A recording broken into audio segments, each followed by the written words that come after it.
Pencila has an infinite canvas, so you could add as many artboards as you please. So this is your artboard right here.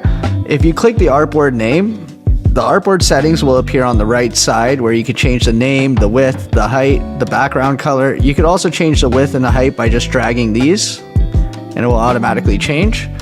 And if you click out, it will get out of that area.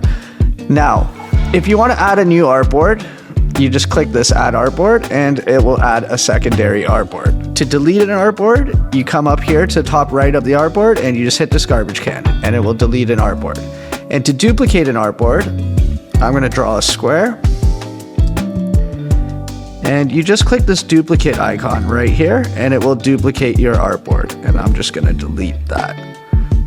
And we also have a draw artboard. If you come down to the bottom over here, you could click this draw artboard icon and you could just draw an artboard to whatever dimensions you please.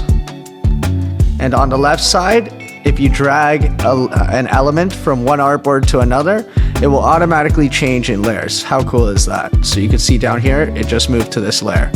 And that's artboards.